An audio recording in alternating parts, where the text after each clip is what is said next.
예. 감사합니다. 네, 안녕하십니까. 서울시 감사합니다. 예. 날씨 너무 좋습니다. 그렇습니다. 뭐, 깜짝깜짝하네요. 건강 괜찮으십니까? 예, 뭐, 오늘 대화도 말씀만큼 좋았습니다. 그래 됐습니다. 김 대표님 잘해주시면 뭐 술술 넘어가고 다 가져간다 이런 거 하면 빨리 들어가는 게 덜 부담스럽겠죠? 감사합니다. 예, 됐죠. 고맙습니다. 네, 오늘 프레스인에서는 청와대 국민소통수석을 지내고 이번 4.15 총선에서 국회의원으로 당선된 윤영찬 당선인 모셔서 얘기 나눠보겠습니다. 어서 오십시오. 예, 안녕하세요. 예. 이제 당선인이 아니라 이제 의원으로 불릴 날이 얼마 남지 않았어요.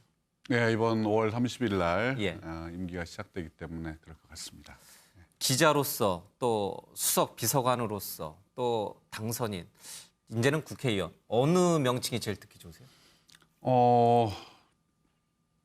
국회의원을 하려고 선거를 뛰고 예. 고생을 했기 때문에 예. 아무래도 이제는 이제 의원이라는 말을 듣게 예. 되겠죠. 예. 국회의원이 되시면 어떤 정치 펼치실 각오신가요? 어떤 정치라는 큰 컨셉은 사실은 뭐 저희 많은 고민들을 했습니다만 예. 지금 시대 자체의 변화가 너무 굉장히 빠르게 변하고 있지 않습니까? 예. 4차 산업혁명도 있지만 포스트 코로나까지 지금 얹혀서 예. 있고요. 저출산 고령화의 시대이기도 하고 저성장 시대이기도 하고 예. 또 팽창이 아니라 축소의 시대입니다.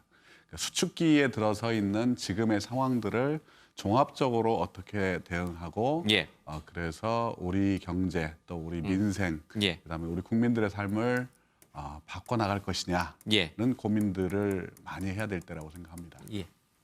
네, 사실 이번 선거에서 이 성남 중원구가 경기 남부 지역 최대 격전지로 꼽히던 곳이었는데 사실 미래통합당 신상진 의원이 4선이나 한 지역이잖아요. 그 지역에서 선거운동 치열하게 펼치시면서 가장 뭐 아찔했던 순간이라든지 뭐 기억에 남는 순간이라든지 장면이 있으신지. 예, 처음부터 이렇게 여론조사 결과가 상당히 좋게 나와서 저도 상당히 격전지로 좀 이렇게 주목을 받고 싶었습니다만 가다 보니까 격전지에서 좀 멀어진 듯한 그런 느낌이 들었고요. 우리 고민정, 윤건영이라는 또 새로운 인물들이 나와서 예. 많은 스포트라이트를 받았고 예. 저는 이제 또 1년이 간 헌 정치인이 됐습니다.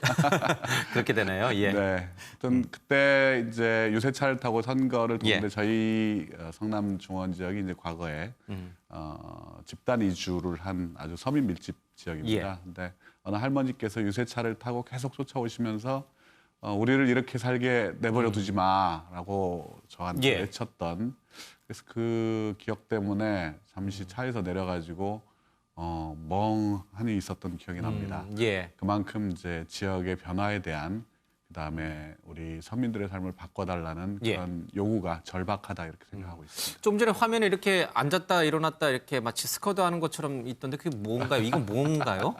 뭐 하신 건가요? 같이 운동하신 건가요? 따라서? 예, 뭐 틈만 나면 예. 이 좀 운동을 좀 하려고 근육 예. 운동을 하려고 예. 그래서 저기 우리 남한산성에서 우리 등산객들을 예. 기다리다가 좀 약간 뜸한 틈을 타서 을 타서 스쿼트라는 운동을 했습니다. 예. 아무래도 이제 체력 소모가 많으니까 선거 운동이라는 게. 예. 그렇습니다.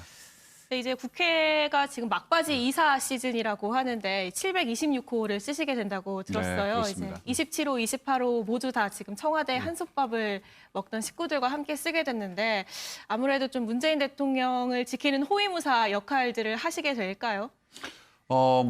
특별히 저희들이 알지는 못했습니다. 예. 726호를 받았다 그래서 그런가 보다라고 봤더니 또 옆에 예. 윤건영, 한병도 또 우리 746호에는 또 우리 이낙연 또 예. 당선인도 예. 계시더라고요. 특별히 무슨 청와대 사람들끼리 뭉쳐서 뭘 해라 이건 아닌 것 같고요. 예. 지금 청와대 출신 우리 당선인들은 본인들이 처음으로 국회의원을 하시는 분들이 많기 때문에 예. 모두 다 헌법기관으로서의 국회의원의 책무에 대한 그런 이제 자기 다짐들을 예. 하고 있을 것 같고요. 아직 같이 이렇게 모여서 밥을 먹거나 한 적도 없는 상황입니다. 예. 그리고 아무래도 우리 정부가 물론 성공적으로 마무리를 해야 되고 그러기 위해서는 또 지금 우리 민주당의 역할이 굉장히 중요하기 때문에 예. 우리 우리 김태년 원내대표를 중심으로 해서 예.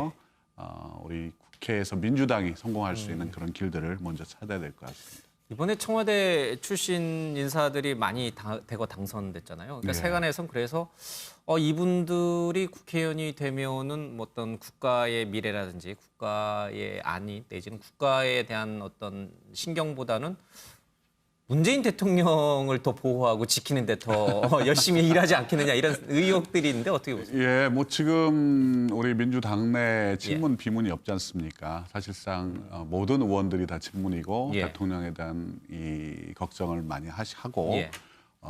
있기 때문에 특별히 누가 어느 출신이 나서서 더 걱정하고의 아니고의 문제는 아닌 것 같습니다. 당이 잘 되고 당이 또 우리 정부와의 관계를 잘 끌고 가고 예. 그러면서 우리 문재인 정부의 후반기를 안정적으로 이끌어내는 예. 그러니까 모두의 과제라는 생각이 듭니다. 특별한 특정인의 과제는 아니죠. 예. 또 이제 상임위 배정이 논의 중인 것으로 지금 알려지고 있는데 어느 곳을 지원을 했는지 특별한 이유가 있으신지도 궁금합니다. 예, 뭐 저도 국토위를 1순위로 국토위요? 예, 선정을 했습니다. 저희 중원 지역이 서북쪽은 이제 이 연결이 돼 있는데 예. 동남쪽 지역이 사실 외부하고 이렇게 연결이 안 돼 있습니다. 예.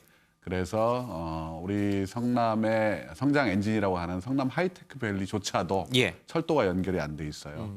그래서 우리 중원이 지리적으로는 성남의 중심에 있음에도 불구하고 다른 지역과의 어떤 이 연결성이라는 부분이 떨어지기 때문에 그 부분을 위해서 국토위를 자원을 했습니다. 국토위에 배정되면 나중에 저희들이 다시 한번 모셔서 현 정부의 부동산 정책에 대해서 한번 좀 날카롭게 한번 좀 들어보도록 하겠습니다. 예. 예. 네, 당내 현안도 좀 여쭤보고 싶은데 사실 이 질문이 요즘에 민주당 의원들께서 제일 받기 싫어하는 예. 질문인 것 같기도 해요. 어제 당선인 총회에서도 얘기가 많이 나왔는데 지금 윤미향 당선인 의혹 관련해서 좀 어떻게 보시는지 뭐 거취 관련해서 혹시 뭐 결단을 해야 된다고 생각하시는지. 예, 윤미향 당선인 문제는 저는 두 가지로 나눠서 봐야 된다고 생각합니다. 일종의 사법적인 문제와 그다음에 그 단체 운영에 대한 문제 예. 좀 분리해서 봐야 된다고 보고요. 사법적인 문제는 검찰 수사가 진행되고 있기 때문에 지금은 좀 더 지켜봐야 될 시점이다 보이고요. 다만 이제 단체 운영의 문제는 조금 더 복잡하다고 보입니다. 이 할머니들과의 관계 말씀하시는 그렇습니다. 거죠? 할머니들과의 관계뿐만 아니라 할머니들과의 관계 그리고 이 단체를 운영하는 데 들어가는 여러 가지의 투명성 문제 이런 부분들이 골고루 다 있다고 보이고요. 그러니까 선한 사람들이 모였다고 해서 그 사회가 선하지 않다라는 말이 있듯이 아무리 좋은 대의명분을 가지고 있는 단체라 하더라도 그 일을 하는 분들은 사실은 완벽하진 않다고 봐야 되는 거죠. 그래서 그분들 사이에 갈등들도 있을 수 있고 또 회계라든지 이런 부분들이 또 투명하지 않을 수도 있는데 이 부분들에 대해서는 사실은 좀 더 민주주의적인 가버넌스를 다시 한번 확인하고 그 기틀을 다시 세워야 된다라고 생각을 합니다. 사법 부분은 사법적인 부분대로 그리고 이 정의기억연대가 또 다시 살기 위해서는 이번 기회의 차제 운영의 투명성 부분 그다음에 가버넌스의 민주주의적인 질서가 과연 갖추고 있는지 이런 부분까지 같이 한번 봐줘야 될 시기다라고 보입니다. 아무래도 당선인 신분이니까 이제 답변하시기 좀 곤란할 수도 있겠지만 어제 이해찬 대표가 지금 윤미향 당선인을 향한 보수 우파들의 일각에서 계속 강하게 제기되고 있는 여러 가지 의혹 제기가 이게 폄하고 왜곡이다. 그러니까 여기에 끌려다녀서는 안 된다라는 류의 말씀을 하셨어요. 그러나 사실 보수 우파들 말고 전 국민의 70%가 윤미향 당선인의 거취에 대해서 부정적 의견을 피력한 걸 봤을 때는 우리 국민의 많은 분들이 특히 민주당 지지자분들까지도 이 문제는 그냥 단순하게 보수 우파 일부 극우 세력들의 공격으로만 치부할 수 없는 보편적인 의문을 좀 살 만한 합리적 의심을 살 만한 부분이 분명히 있다. 이렇게 느끼는 것 같거든요.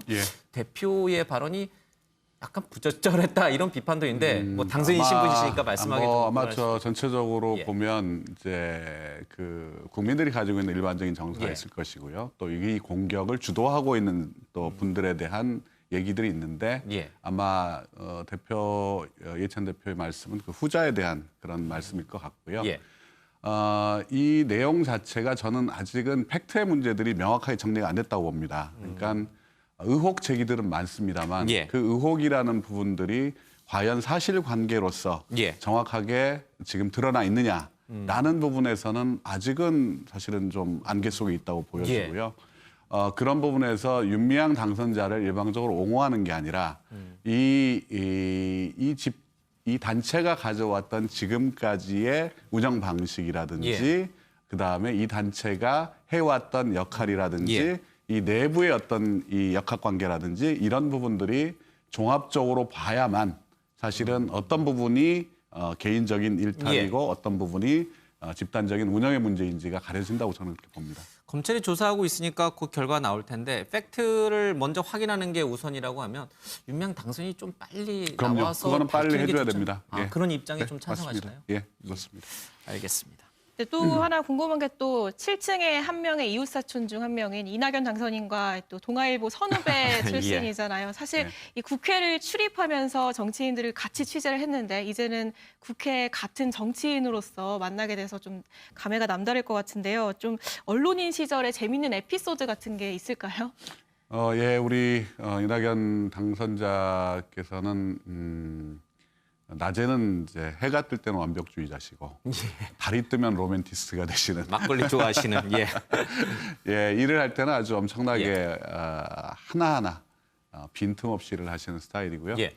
그다음에 이 저녁에는 또 우리 후배 기자들과 예. 격이 없이 막걸리 드시면서 술잔을 기울이시는 그런 스타일입니다. 그것 때문에 우리 이제 국회에 들어왔을 때 많은 우리 이낙연 당선자를 모셔야 되는 분들이 저한테 예. 조언을 많이 구하고 갔습니다. 예. 어떻게 해야 됩니까? 그래서 낮에는 얼굴을 보이지 마시고 가급적 밤에만 얼굴을 보여주시면 됩니다. 이렇게 예. 얘기를 했습니다.